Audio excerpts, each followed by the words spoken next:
Hello everyone, welcome back to the channel, or welcome if you're new. I'm Chris. This was requested. This is how Afghans got so good at smoking American soldiers part 2. There's a part 1 if you haven't seen it. I'm letting you know. It's there. I did it. Yep, I did it. Before we do this one, click. I've already clicked it, so click. I'm going to make the sound. See how easy that was? If you can do that for me, it helps out tremendously. You can donate to the channel if you want to sponsor a video. This is requested, so you just don't get that extra shout out. Click on the thanks, donate to the channel, request a video. Not only do you get sponsored, I come to your house. I touch you right there, right on the nips. Ask everyone. Have it every single time.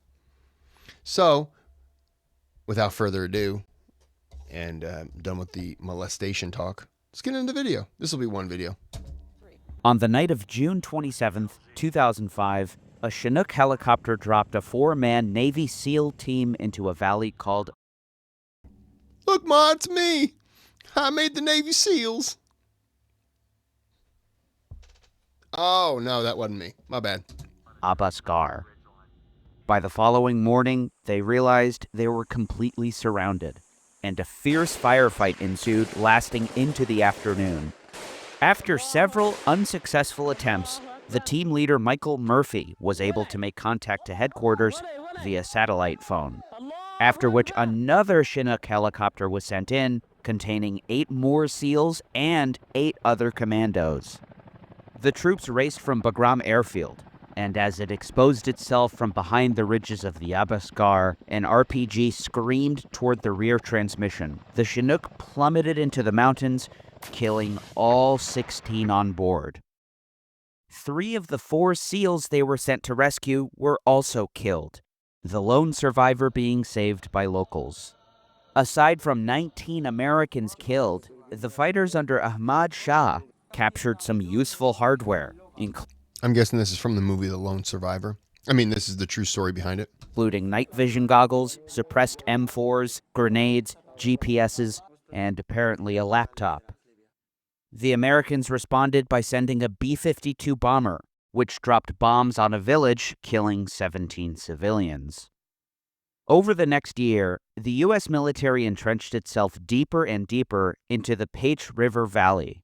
Hey everyone, real quick, consider becoming a patron for early access to videos and access to the Discord server, a great community full of wonderful people. Also, I accept donations. Love you all, thank you. Real fast, RIP to the civilians who had nothing to do with that. That's the one thing about war that sucks.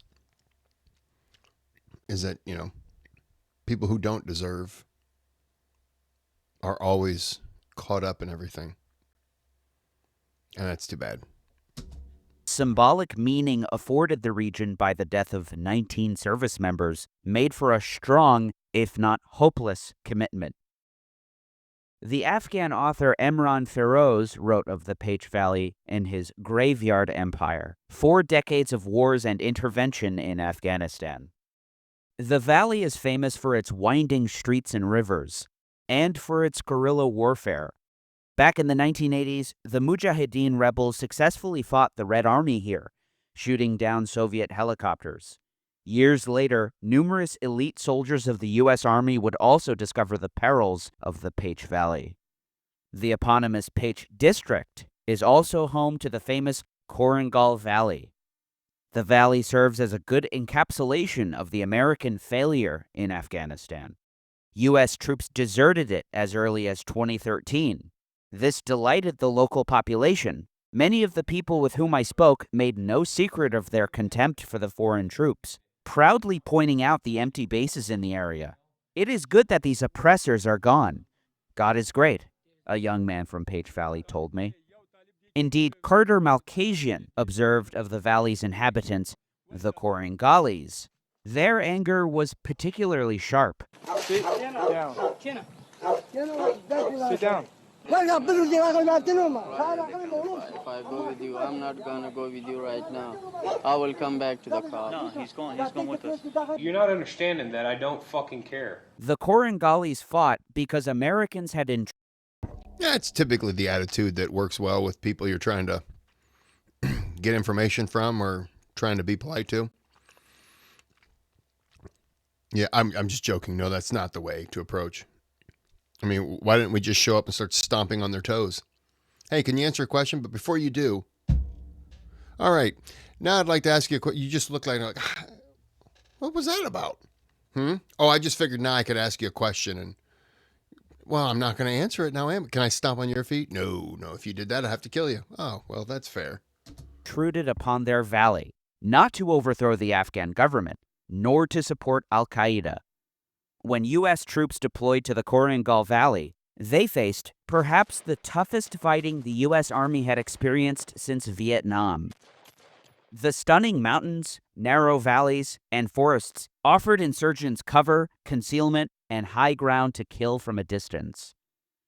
The Korengalis apparently began fighting the Americans as early as 2002.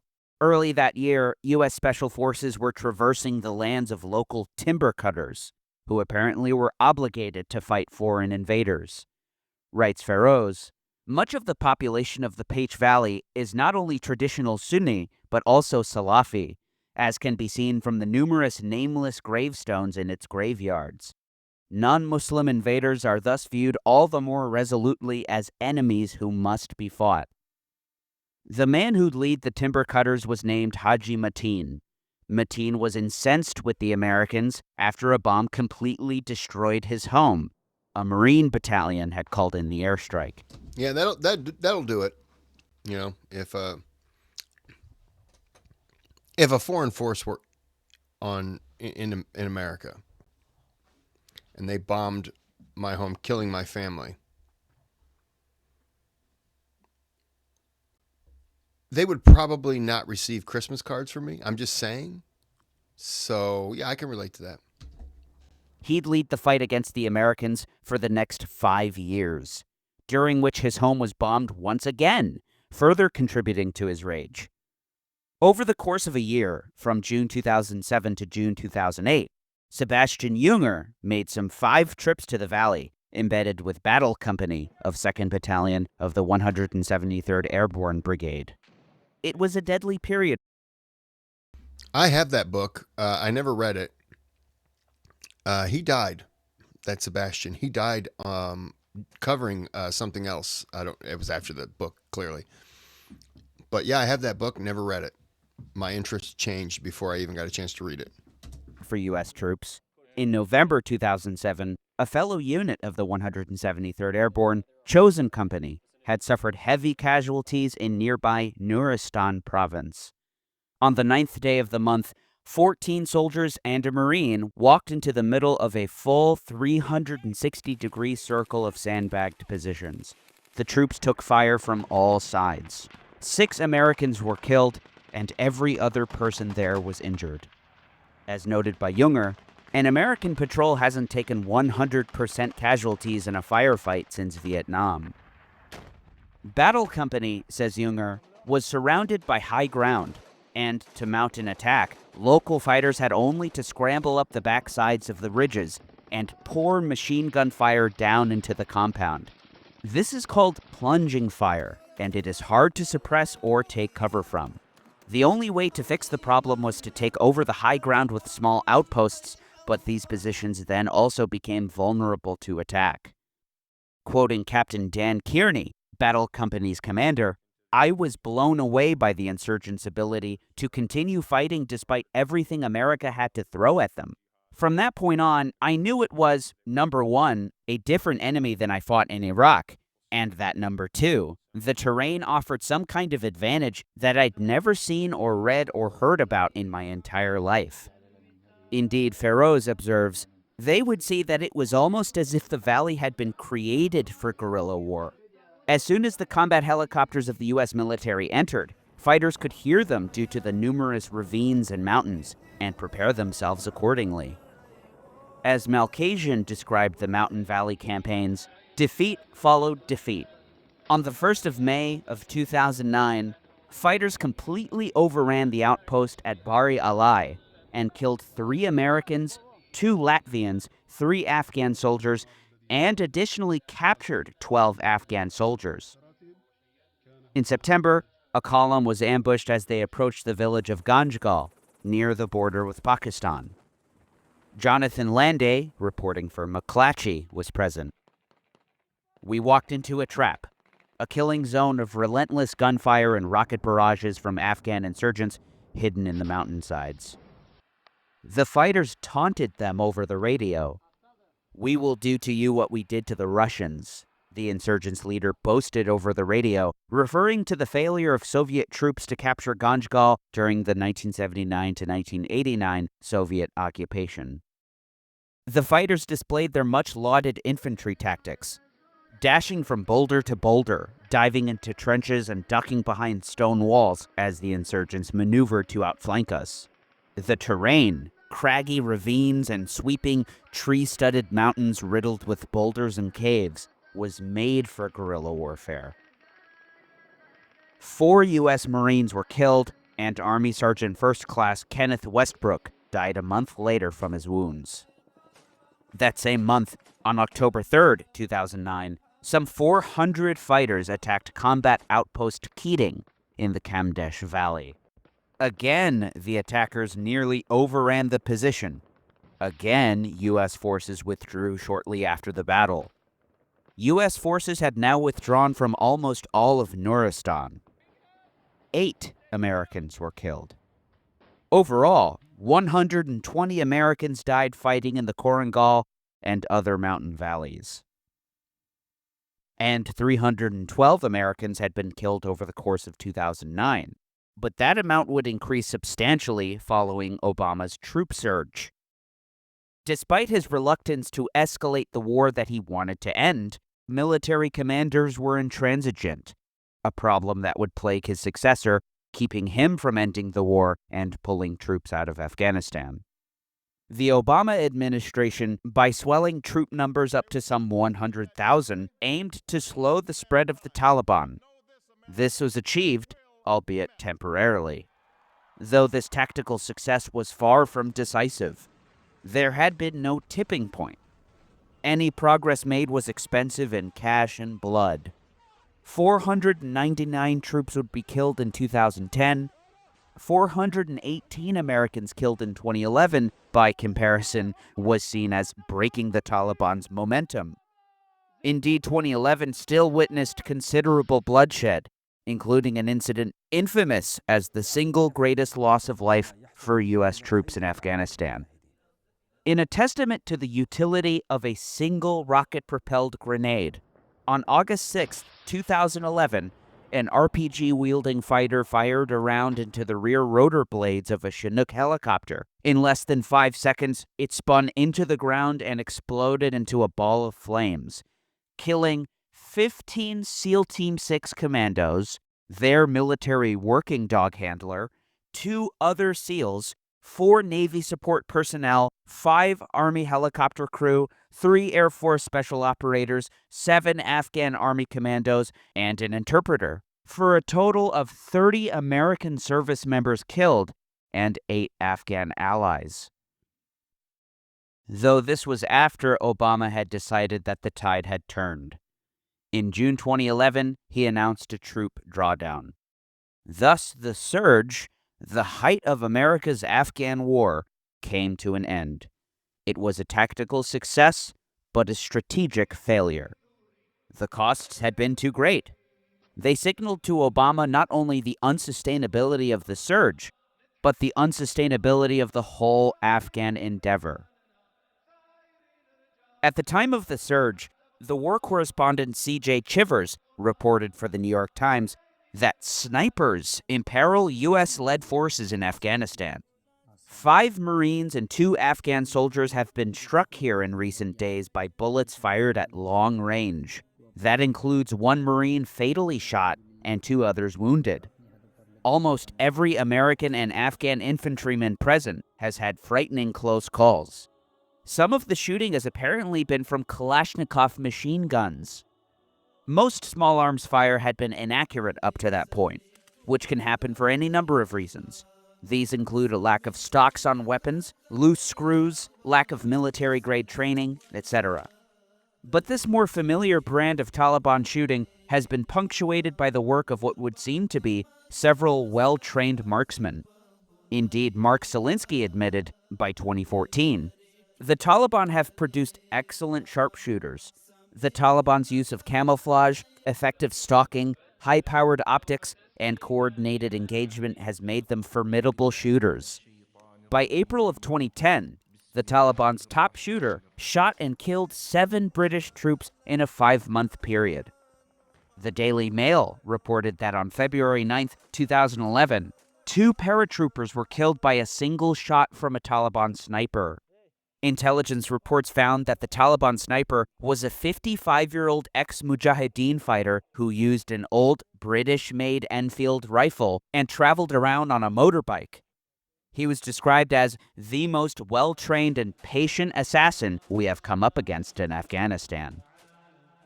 In 2012, the Wall Street Journal reported heavily armed insurgents staged attacks in Kabul and across Afghanistan, comprising attacks on foreign embassies, parliament, and military bases in Kabul, which unfolded in rapid succession.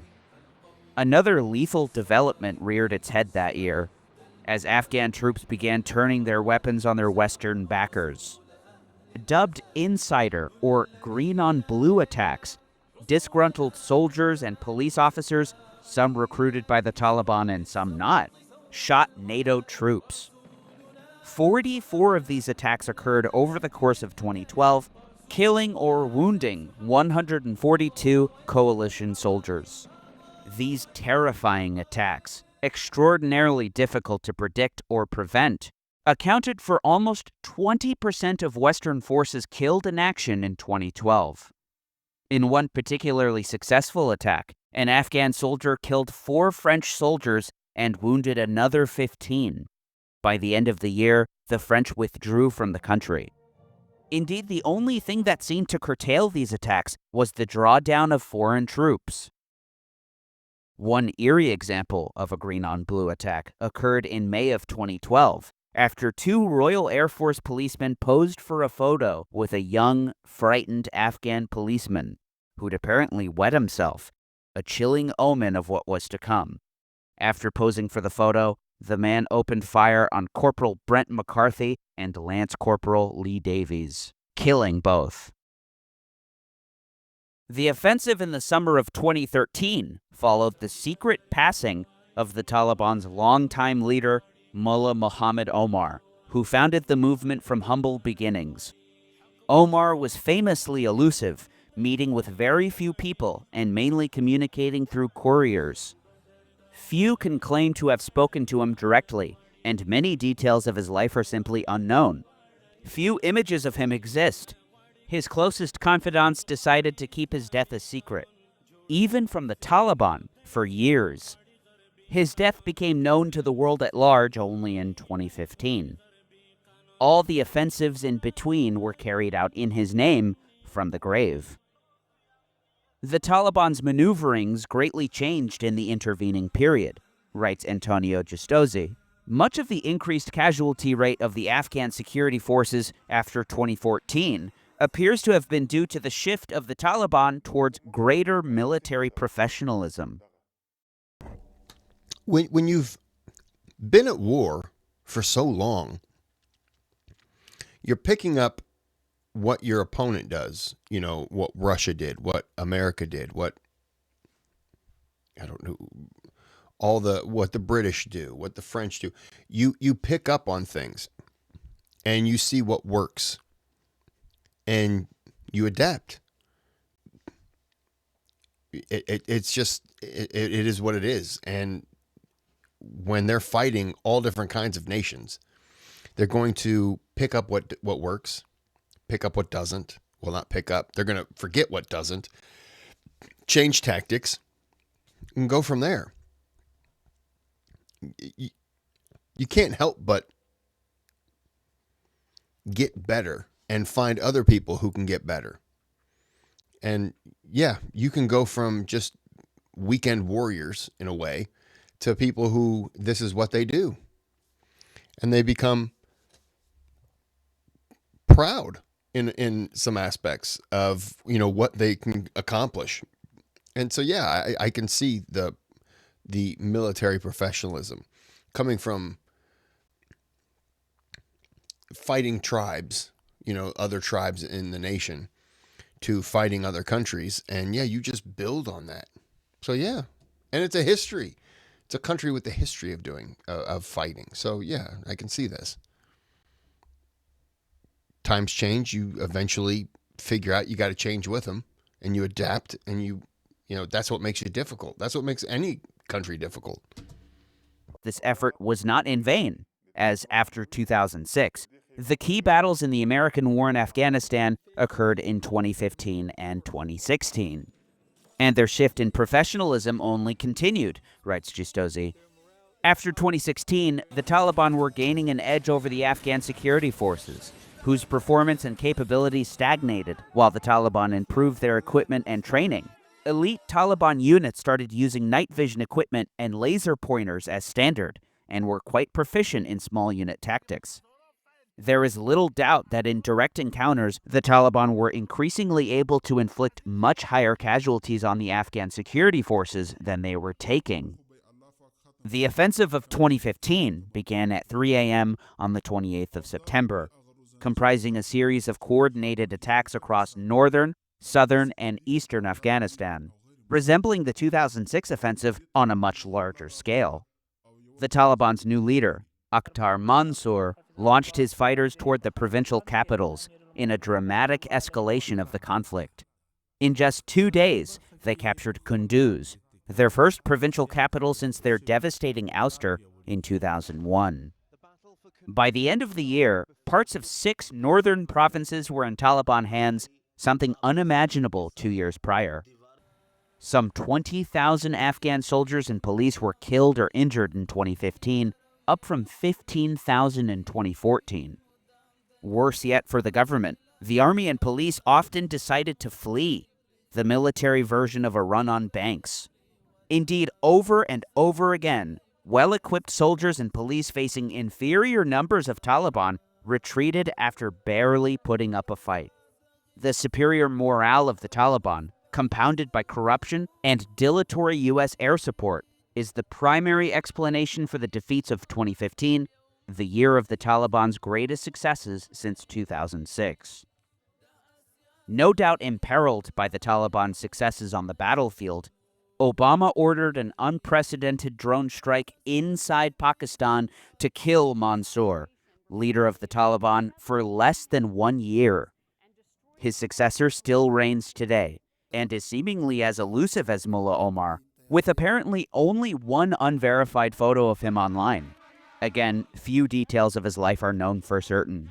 In 2001, Mullah Haibatullah Akhundzada was reportedly head judge of the Taliban's high court in Pakistan. He has been honored with many titles, including Malawi and Sheikh al-Hadith, denoting his religious scholarship. Despite his public prioritizing of negotiations with the Taliban, U.S. President Donald Trump also increased airstrikes substantially and would oversee the peak of U.S. bombing of Afghanistan. Haibatullah in turn ordered a change in tactics, ordering his men to attack army and police posts at night and to engage with unconventional tactics. His commitment to this effort is most underscored by the martyrdom of his own son, who died carrying out a suicide car bombing in Helmand in 2017, apparently with Haibatullah's approval. The act was a sign of commitment that, according to various reports, won Haibatullah popularity.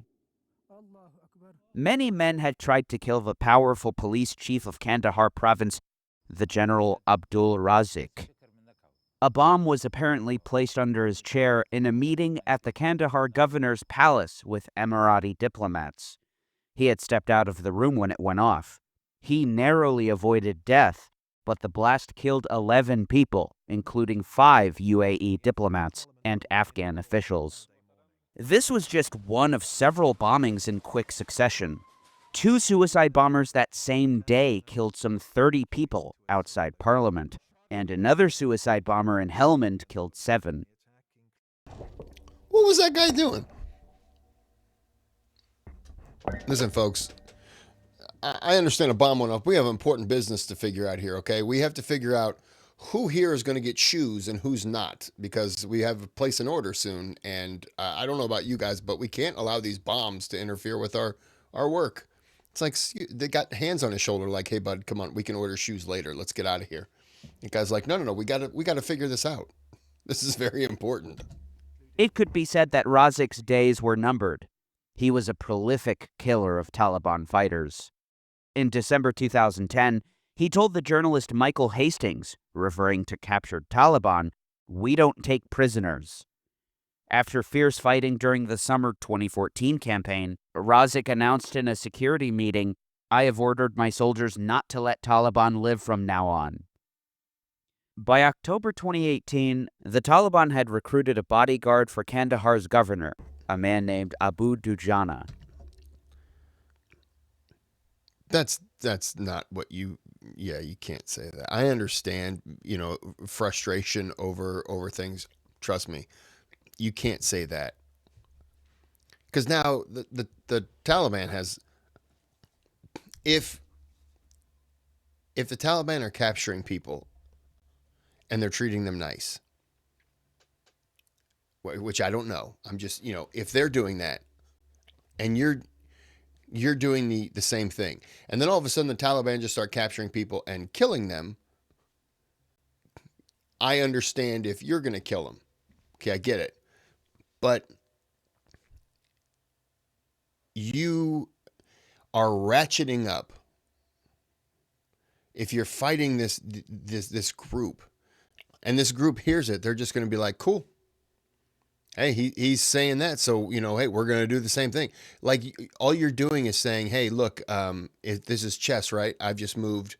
Now it's your turn. And what do you think they're going to do? Do you think they're going to pull back and go, you know what? Everyone that we capture, we are going to treat humanely, give food, and we're going to let the international organizations come in and monitor their health. No, they're not going to say that. They're going to say, we're going to catch them, and instead of shooting them, we're going to beat them to death with baseball bats and shoes that guy was going to order, but we took the shipment. I think that's what they're going to do. All you're doing is just one-upping the violence. Like, no, don't do that. Dujana's assignment placed him inside a high-level meeting with General Razik and, amazingly, Army General Austin Scott Miller, commander of U.S. forces in Afghanistan. When the meeting closed, Dujana shot and killed Razik, a massive blow to the government and a massive success for the Taliban. The Taliban had proven themselves an unstoppable force, though increasingly war-weary. In early 2020, the deputy leader of the movement penned an opinion piece for the New York Times, titled, "What We, the Taliban, Want." When our representatives started negotiating with the United States in 2018, our confidence that the talks would yield results was close to zero. We did not trust American intentions after 18 years of war and Fair. several previous attempts at negotiation that had proved futile. Sure. Nevertheless, we decided to try once more. You have to try. You have to try. You have to try also because you know that after 18 years, the other side, meaning this side, they don't want to be here. Like, when does the mission has to be over by now, right? They don't want to continue to fight here. I mean, the whole reason as to why they went over there was bin Laden, correct? And the Taliban refused to give them up. Sure, I understand that. If the Taliban said, hey, we're going to come to America if the U.S. government doesn't give up the YouTube sensation superstar known as Kris. That's a bad example because the government would give me up. But if they said someone else, like my dogs, the government would be like, no, you're not taking the dogs. You can have him, but you're not taking the dogs. It's hurtful. That's really hurtful. It's hurtful. I just hurt my own feelings. The long war has exacted a terrible cost from everyone. We thought it unwise to dismiss any potential opportunity for peace, no matter how meager the prospects of its success. The withdrawal of foreign forces has been our first. You don't know how negotiations are going to go if you refuse to try. right? You don't know if there's ever going to be peace until somebody says, "Hey, let's stop fighting," and because fighting has gotten us nowhere. Let's stop fighting and figure something else out. Get something else. And if the other side says, "No, we're just going to keep killing you," then you know where you stand. But the other side says, "Well, give me a minute." You know that that's a better option than, no, we're going to hunt you down and kill you. Like, as you don't, you have to ask, you have to check, you have to find out. You can't have peace if the other side's trying to kill you. It just doesn't work. And foremost demand that we today stand at the threshold of a peace agreement with the United States is no small milestone. That year saw the Taliban deploying troops to 3 key cities, not in large numbers, but small elite units, in a dramatic change in tactics. Writes Justosi, the Taliban did not deploy large numbers of fighters for these operations, approximately 2,000 for Lashkar-Gah and several hundred each for Kunduz and Faizabad, using elite units trained to operate in small, cohesive units. This reportedly allowed them to infiltrate the defensive rings of these cities and keep their forces inside the cities proper for long periods. Fewer men meant less materiel. As a result, Taliban forces remained inside Kunduz and Faizabad for several weeks and did not withdraw at all from Lashkar-Gah's 3rd and 4th police districts. This move amounted to something of a checkmate. If the Taliban were able to establish an operational presence in multiple urban centers and engage in prolonged fighting with security forces therein, over periods of weeks and months, this would represent a major deterioration of the conflict situation and make any response from Kabul and/or the U.S. exponentially more complicated. The re-engagement this would demand from the U.S. government in terms of resources and troop numbers would likely be prohibitively high for any administration, and particularly the incoming one. I'm now the 4th United States president to preside over American troop presence in Afghanistan. 2 Republicans, 2 Democrats. I will not pass this responsibility on to a 5th. I believed that our presence in Afghanistan should be focused on the reason we went in the first place, to ensure Afghanistan would not be used as a base from which to attack our homeland again. We did that. General Scott Miller oversaw the withdrawal, making him the last commander of U.S. forces in Afghanistan. The offensive that began in May saw Taliban forces luring Afghan army units into traps, forcing their surrender and retreat. One outpost after another surrendered. The Taliban began gaining territory so fast that they could not garrison it. They were forced to mobilize approximately 30,000 reserve fighters in Pakistan. On August 15, 2021, the Taliban, as they had in 1996, entered Kabul victorious.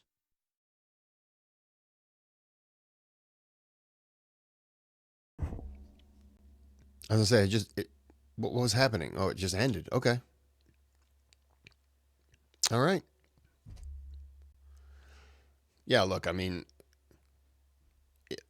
whatever country, you fight long enough, you fight so many different countries, you're bound to get better. You're bound to pick up things.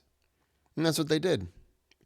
And when you're, it just doesn't matter who you're fighting. If you're fighting on your home territory, all you have to do is just wait them out.